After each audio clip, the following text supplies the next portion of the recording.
comfortably, focus on a receiver. He tosses the ball outside. Ashley Ambrose had to run 7 yards to make that pick. Then this one behind the receiver, if the receiver ran the wrong route, you have to have the sense to look and see where the receiver is and throw the ball away. I think the biggest thing here is that his coach, Bobby Ross, and the football team will have to make a decision because they know who's costing them football games. It's kind of like a golfer. When I play golf, my practice swing is absolutely perfect, Jaws. But when I put the ball down, I suffer from ball anxiety, and I think that's what Scott's suffering from, ball anxiety. Hey, Tommy, I've seen your practice swing. It's not very good either. Well, Scott Mitchell, like everyone else, is a real enigma to me. I was in Green Bay last week, and I purposely focused my attention on Scott in the pregame warm-ups, and he looked awesome. His mechanics are flawless, his throws are accurate, but in the game when the bullets are flying for real, those mechanics broke down, and of course his decision-making becomes questionable. Now here's a man with exceptional talent, but never really learned how to use it, and the harder he tries, it seems like the more mistakes he makes. And I went back as soon as I got in here to NFL Film Say and pulled out the game tapes from yesterday. And that play that we saw, the interception, bad decision. Number one, it was 3rd and 3, about 3.5. The play was designed to go to the left side, Herman Moore hooking up over the middle. He was open. He was open for the first down. Here was Mitchell trying to do too much, make the big play, the double coverage on the other side to Johnny Morton. Yes, there was some breakdown in communication, but the ball should have been thrown to Herman Moore for the first down. What Scott Mitchell has to do is let the game come to him, Sterling. Well, Jaws, I tell you, when I got the job at ESPN, they told me you're supposed to break down and analyze what happened, what are the ramifications of it, and let the people know why it happened. 4 years at this job, I cannot explain what Scott Mitchell and Trent Dilfer do sometimes on Sunday. And here's the thing. I think they're only suffering from confidence problems. And what that confidence problem that they're suffering from is going to do is it's going to rip their football teams apart. Their defenses play pretty adequate. What ends up happening is receivers, running backs, offensive linemen that are getting blamed for all these sacks and bad routes are going to start to ask questions on why do we have these guys throwing us the ball when they're not putting us in situations to help them make plays. This is a very difficult situation for both the Tampa Bay Buccaneers and the Detroit Lions. And what both of these quarterbacks have got to do is be first. Go to your head coaches and find out what can I do to help this football team play better. If it's sitting me, sit me. If it's not throwing the ball as many times, don't let me throw the ball as many times. But I think they have to take it upon themselves, and here's an opportunity to be a man. What's so confounding perhaps for their teammates, certainly for their fans, the Bucs and Dilfer had great moments yesterday. Before the interception in regulation, Mitchell led a great drive that Sanders capped off with a touchdown. Tampa Bay, Detroit, Week 4 on Monday Night Football. In critical situations, though. And we'll have an opportunity to break both of them down then. But we've got more breaking down of tonight's game to do. And as Monday Night Countdown continues, Mordez news on Quentin Coriat, the former 2nd pick in the draft, has suitors. But there's a problem. Steve Young getting ready, chatting with Jeff Hostetler, injured and in civvies for tonight's game. Indeed, more joining us now. Chris, the Quentin Coriat saga continues. The former #2 overall pick released by the Colts a couple of weeks ago. A couple of teams were looking into acquiring him, but they've run into a roadblock. What is it? That's right, Mike. The Chicago Bears and the Dallas Cowboys both had an interest. We're willing to pay him $1.5 million, but the Bears found some instability in his shoulder, and then the Cowboys did a CAT scan, and they saw damage that warrants surgery, to the point where Coriat is going to go visit Dr. Frank Jobe in Los Angeles this week, see if he needs that surgery. And, Mike, if that happens, he's out for the year. And guess what? I think we'll have an injury grievance against the Indianapolis Colts, who said he was healthy when they waived him. It explains a little bit of why Coriat struggled in camp this year.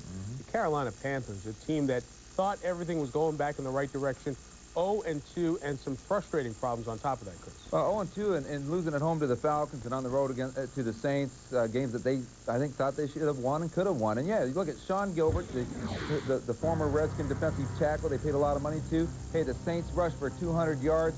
And Doug Evans, right there, they spent a lot of money on. Missed the tackle. Sean Dawkins had over 100-yard receivings against him. There's Zellers running over Doug Evans right there. This is a team in turmoil right now in terms of they don't know what to do. And they're 0-2. They have a bye this week. They have injuries. Lamar Lathan is going to be out 4 weeks. He's going to have his knee scoped. He was pulled from the game yesterday. Ray Caruth out 4 to 6 weeks.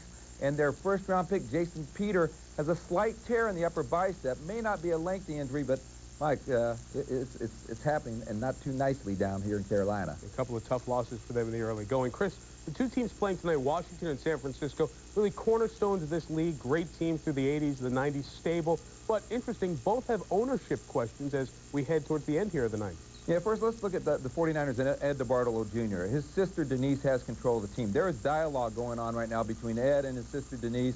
Ed trying to get control, buy his sister out. However, he is still facing a possible indictment in that federal investigation in New Orleans concerning the gaming license. And 3 things are pending here. He could get indicted on serious charges. He could cop a plea.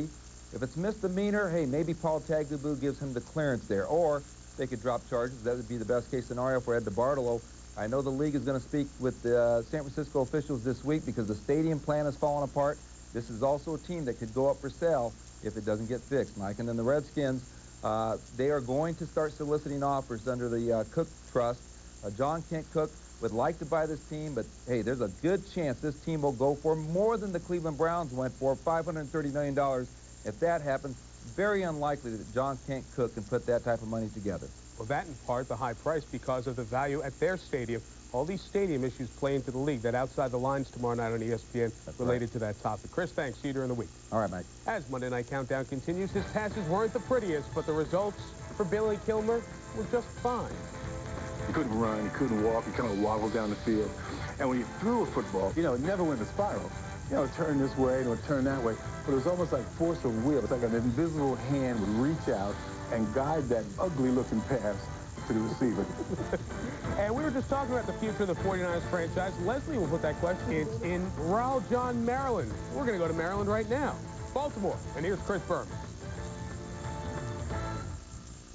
All right, Michael, thank you, and welcome to the Zone. Your table is ready for you down there as soon as you get done. You've obviously talked about Trent Green tonight. Well, Green seems to be the color of the evening. Think of that when you watch Redskins cornerback Darryl Green, who is not only still very fast, he's still real good. Green was Bobby Beathard's final first-round draft choice by the Skins way back in 1983. He came out of Division II Texas A&I. He broke into the national spotlight in his very first game. It was on a Monday night at home. Of course, then it was RFK Stadium against Dallas. Green appeared out of nowhere to drag down Cowboys running back Tony Dorsett. No small feat in itself.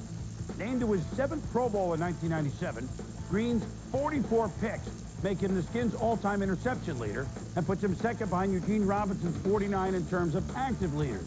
Green has returned 6 of those interceptions for scores, one of only 11 players in the NFL to have done that.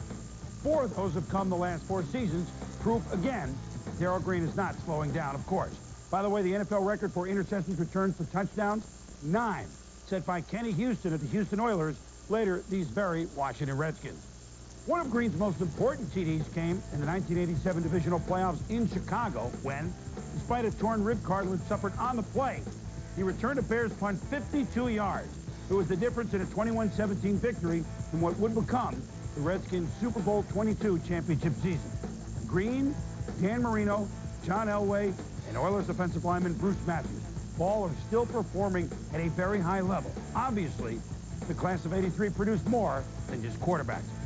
My favorite part of watching Darryl Green play cornerback is that, and Tommy Jackson and I talk about this all the time, he's one of a handful of players who came into the league fast. When the time comes, he'll leave the league fast. Amazing. Tonight, Green renews his long acquaintance with San Francisco's Jerry Rice. That matchup alone makes this game worth tuning into. We'll be back at 8 Eastern on ABC. Rice and Young versus the Skins with Green on D and a very green Trent Green at quarterback. Michael, your turn. Your table still awaits. Order me dinner. Later, distant replay, a Redskin before the Green start. But there's another player who's real anxious for the Redskins. For that, our backstage feature. And here's Leslie Visser. Hi, Les. Hi, Mike. Hi, guys. You're absolutely right, Mike. Dana Stubbs. BYU, Steve Young. Done a pretty good job in the NFL, too. He's won 6 of the last 7. Prove. Never. Tyrone? Always room for improvement. Always room for improvement. Even when you're 38. Well, I mean, not like, I got a lot of room for improvement. Just don't ever let your mind go through that you don't want to improve. It's not that you can't. What'd you say? 35, sucker. We got to be able to put plays together without tripping, without throwing interceptions. All right? Let's put it together. Let's go far west right slot, F right, 200 jet, X sluggo, ZC in my one. Ready? A little extra time now. 85! Steve Young sets up again. This time, Moses behind the defense. He's going to go. 10-5 touchdown 49ers.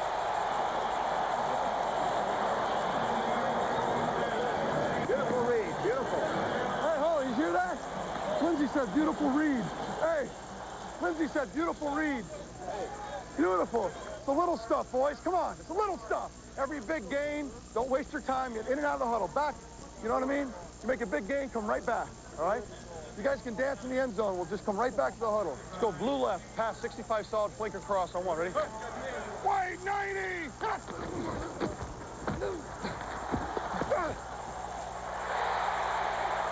Protection's good. Protection's great. Yeah. Great protection. Great protection. Good job. Great protection. Super.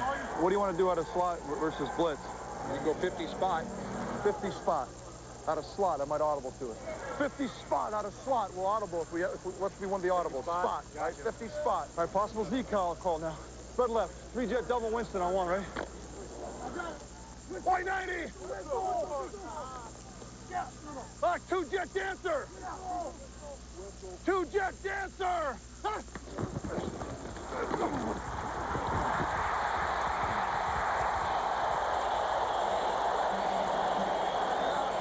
Where'd he catch that ball? Where'd he catch it? Out in the middle. I just let him in there. Oh, it's perfect. I like my boys happy. I like my boys happy. Well, they are happy and with good reason. Young's opposite number tonight, a man named Green, who is Green. For more on Trent, back to the ballpark, and again, here's Sam. Hi, Mike.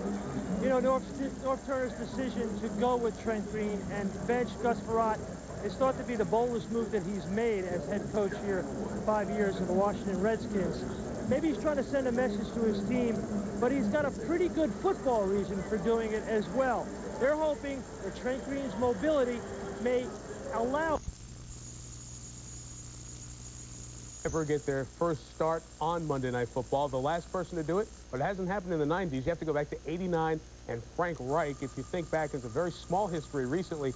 Eric Hipple had a great first ever start on Monday Night Football for Detroit in 1981. We've been asking you at ESPN.com on our Monday Night Countdown issue of the night, is Monday Night Football the best place for a quarterback to get his first start? Should the Redskins be starting Trent Green under this microscope? Some of the responses, some of the things that you've had to say, well, this is pretty interesting. What about Brian from Santa Clara, California? Trent will face pressure at all levels in this league. Why should Monday night be any different? And how about another one, a little closer, a Redskin fan? It's obvious from last week's display against the Giants, the Redskins' investment in Frerotte is starting to meet its point of diminishing returns. It's from Chris in Richmond, Virginia. How about some more opinion from Mike Wilbon of the Washington Post? Thanks, Mike. Most of the people on the website, fortunately, seem to understand that North Turner had to make this change, even though it's only week 2. Gus Frerotte didn't really enter this season with a clean slate because, 1, he completed only 51% of his passes last season. 2, there was that wall butting incident last year that folks here certainly have not forgotten. Then last week, Gus missed several open receivers and made the kind of mistakes a team that has to get into the playoffs now just can't afford. A couple of teammates even went after him on the sideline. When Trent Green came in, though, you could see dramatic changes, even in the body language of the players on offense. Plus that, the offensive line allowed 8 sacks last week, and Green is the only quarterback the Redskins have who can scramble out of trouble. One bad series at the start of the game from Frerotte tonight, and morale could have been pretty low. But all indications are everybody will rally around Trent Green. Sterling? Well, Mike, we did the same thing for Brett Favre in 1992 in Cincinnati. Don Mikowski gets hurt. Brett comes in, wins the football game with a 35-yard touchdown pass inside of a minute. So I think this is an excellent opportunity for the Washington Redskins to not only get back on the winning track, but give Trent Green a little confidence as well. Well, some of the Redskin fans find a little humor in this. Let me show you one other opinion from ESPN.com. Joe in Springfield, Virginia said, Skins' only hope is to institute the wishbone offense with Brian Mitchell at quarterback. Mitchell has been the emergency quarterback at times. What's your view of the situation? This is a great spot for Trent Green. It's Monday Night Football, and not only for Trent Green, but his teammates as well. What you have is a little bit better preparation, a little bit more attention to detail. Everybody is a little bit more pumped up for Monday Night Football. So I think that Trent Green comes out, plays his game. Let that enthusiasm carry him. Don't be too nervous to play. Let it carry you. And as a defender, a guy making his first start at quarterback, you wouldn't be a little interested in visiting with him early. We come out, we're going to throw every package we have at him, try to rattle him. But if we don't rattle him, then what's next for us defensively? Share your friendly nature with all of America. Yeah, let them see it right out there. As we look ahead to Trent Green's first ever start, we're going to go back to the old Skins quarterback. Billy Kilmer ended up in Washington thanks to the urging of George Allen. I called him, and I said, George, I said, I don't want to play in Washington. I said, I only got a few years. I'm 32 years old. I got a few years left. I want to go where I can play. I said, you know, Jurgensen's there. I'm not going to beat out Jurgensen. In 20 minutes on ABC, the incomparable Jerry Rice makes his 33rd Monday Night Football appearance. He scored 29 touchdowns in 32 Monday night games. Take on the 49ers. Another 49er Redskin memory for you. We have it. 1986 Monday Night Football. What a game for Joe Montana. 441 yards passing. The game took 4.5 hours. Remarkably, Montana threw for 441 and didn't throw a touchdown pass. It is the NFL record for the most passing yards without a TD pass, and Kozar did it just a week prior in 1986, 5th on this illustrious list. A lot of yards, no touchdowns, some big names. Speaking of QBs, in the early 70s, Billy Kilmer, he was the quarterback of the Redskins. Led the team in passing 6 or 7 years, sharing time and spotlight with Sonny Jurgensen. Kilmer was nothing the quarterback position is now. He wasn't smooth. He wasn't poetry in motion. Think of Kilmer, you think of wobbles, the way he walked and the way he passed the ball. But you also think Billy Kilmer, you think winner, the man who defined finding a way to get it done. Here's tonight's Distant Replay. Billy Kilmer was that rare quarterback who relied not on beauty, but the uncanny knack of finding victory based on the simplest notion that winning stems from the heart, not from poetry in motion. Billy was a leader. And, you know, there's something about leaders. They have to sacrifice a lot. They have to do a lot of different things to become a leader. He couldn't run, he couldn't walk, he kind of wobbled down the field. And when you threw a football, you know, it never went to spiral. You know, turn this way, or turn that way. But it was almost like force of will. It's like an invisible hand would reach out and guide that ugly-looking pass to the receiver. It was his running from shotgun which made Kilmer stick. Taken by the Niners with their #1 pick, but the following year saw Kilmer's hopes dashed. His career seemed over after a horrible crash. I was determined not to let, you know, if they didn't take the leg, I was going to come back and play. He was just so upbeat. And it's almost like, well, it means nothing. That's just one little detour in the road of success here. I can overcome this, which he did. As a bench-warming passer, his career went no further. Then in New Orleans, it seemed he'd get murdered. But with a team that was young and a line which was porous, was forged a warrior's desire and the heart of a Taurus. Despite grit by the ton and heart by the gallon, his career would have stalled if not for George Allen, who was bringing in veterans by waiver or trade, and Kilmer was a Redskin with the first deal he made. I never dreamed that I would be playing with Billy Kilmer in Washington, D.C. Because I didn't think he was a great quarterback. And I called him, and I said, George, I said, I don't want to play in Washington. I said, I only got a few years. I'm 32 years old. I got a few years left. I want to go where I can play. I said, you know, Jurgensen's there. I'm not going to beat out Jurgensen. We have a lot of bumps and bruises, but all of this can help make us stronger. We got a guy like Billy Kilmer to come in and lead the team and help us. Jurgensen's bum shoulder threw Kilmer into the dance, and the wily survivor made the most of his chance. In the following weeks of that year to remember, he took over a loser, and it became a contender.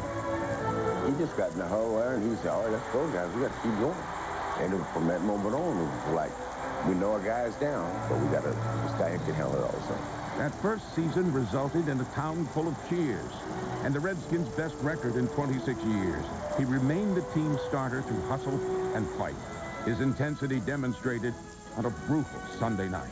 24-24 the score. Billy was so intense in the hole, you couldn't talk to him. Well, he kind of flips out and starts calling plays we don't have. But no one had the nerve to tell Billy because he was just too fiery and intense. And so what we did is we got to the line of scrimmage and we just figured out how to block what in his mind he was calling. And so we're driving down the field and he's calling these plays. We get down to the 2-foot line and he calls a sneak. We don't have sneaks. For the back split behind Billy Kilmer on the key. Touchdown!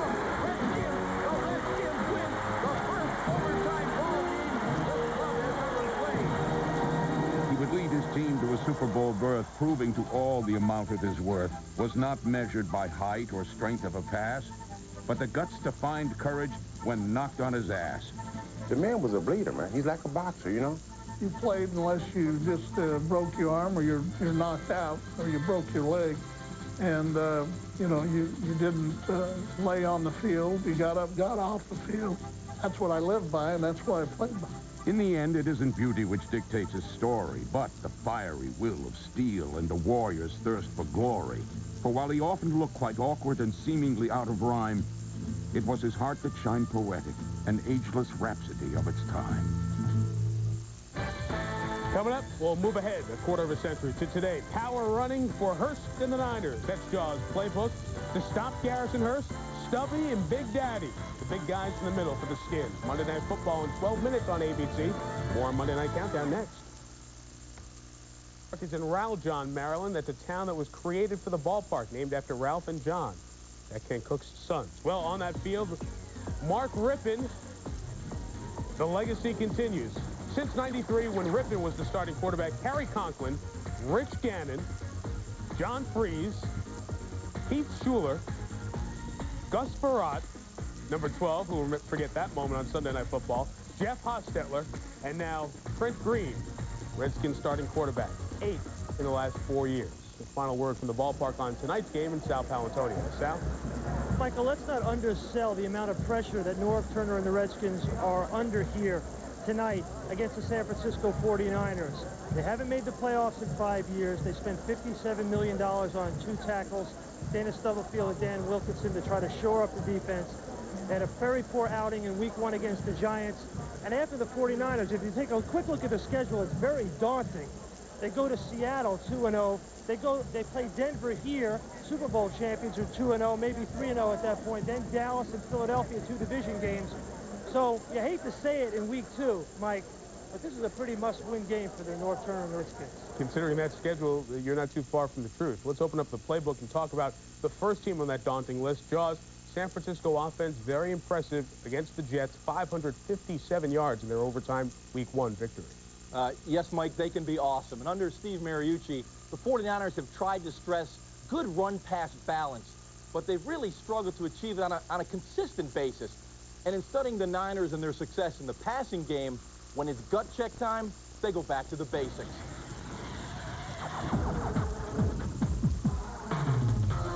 Corners know the quick slant is the staple of the 49ers passing game. Watch Jets Pro Bowl corner Aaron Glenn matched against Terrell Owens at the bottom of the screen. You can see that he's looking at Steve Young in a relaxed position. That's a good pre-snap indicator to Young that it's zone coverage. You'll see Owens show the quick slant. Glenn will jump inside, anticipating the throw. He can do that because he has deep help from the safety. Owens will run the slant and go. And as you'll see, the safety is no factor at all. The timing of the route and the throw take care of that. And this is a route that can be just as effective against man-to-man coverage, especially aggressive corners. Something else I saw against the Jets was the power running game. That's right, the power running game. This is 2nd and 10. The formation is the weak eye. Fullback Mark Edwards is positioned opposite the tight end, Irv Smith. This will be base blocking, a body on a body. No pulling, no trapping, just a man on a man. And they ask Edwards to make the key block on a defensive end. The 49ers ran with power successfully against the Jets. It's early, but I believe they'll need to do that consistently to get to the Super Bowl.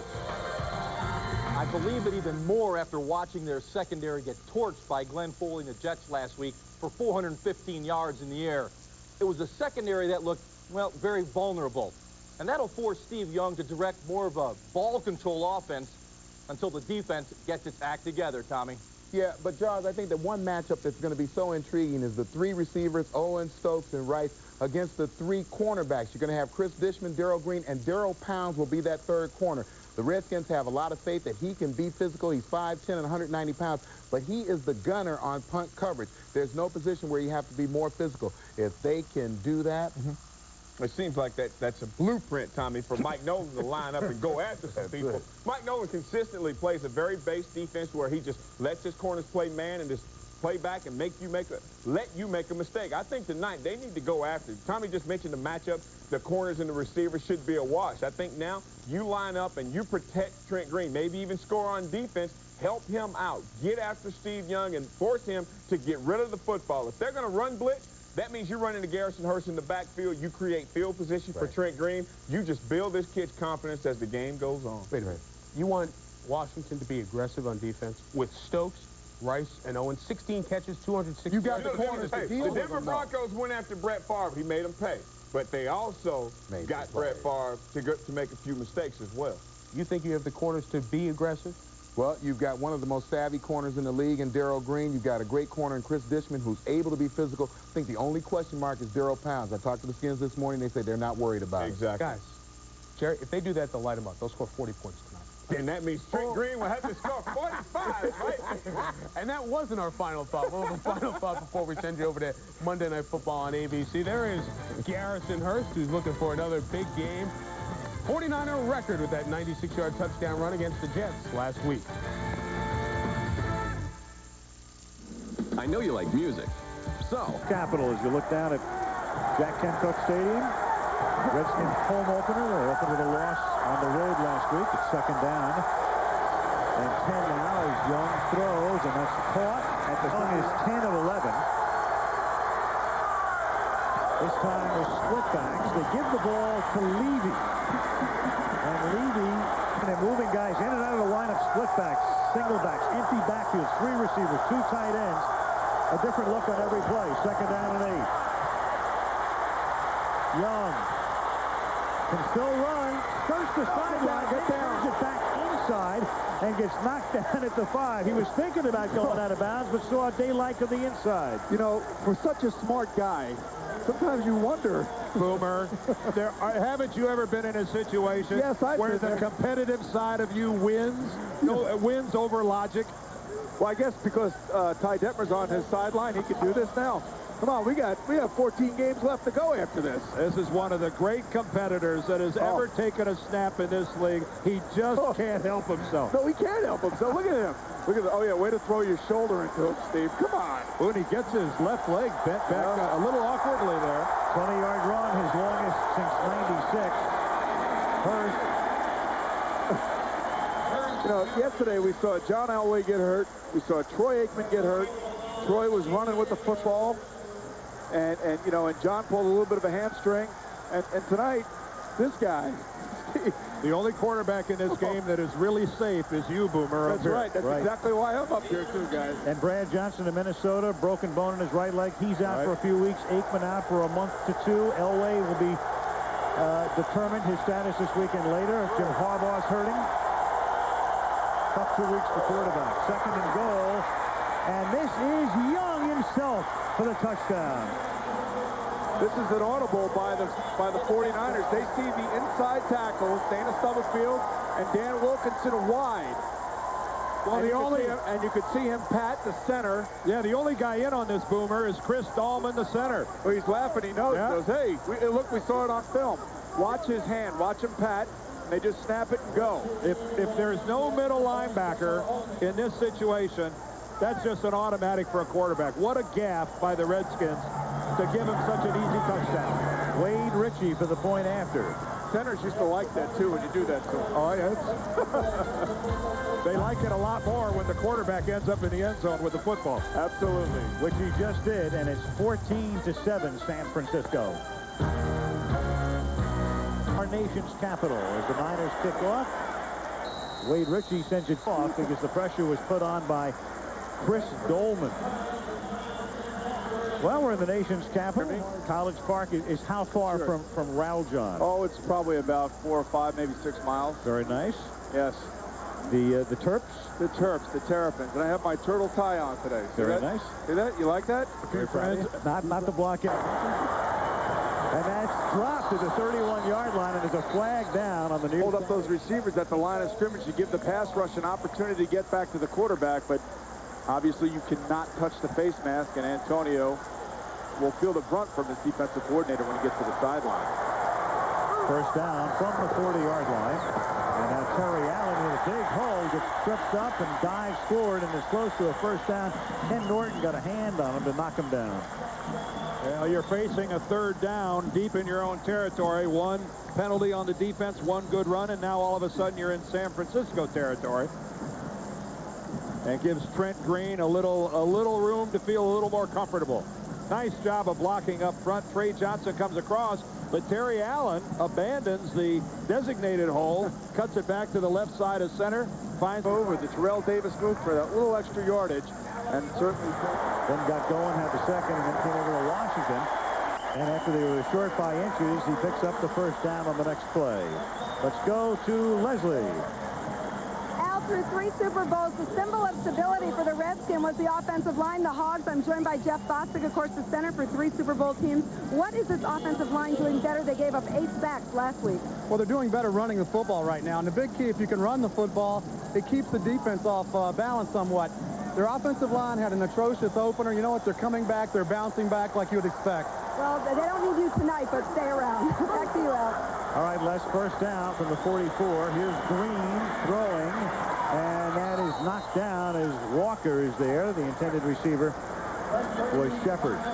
that was close to being an interception that time.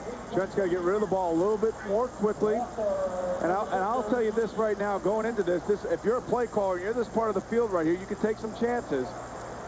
But Walker does a nice job of getting underneath Shepard. It was really not that much separation, but Trent's got to throw the ball a little bit quicker.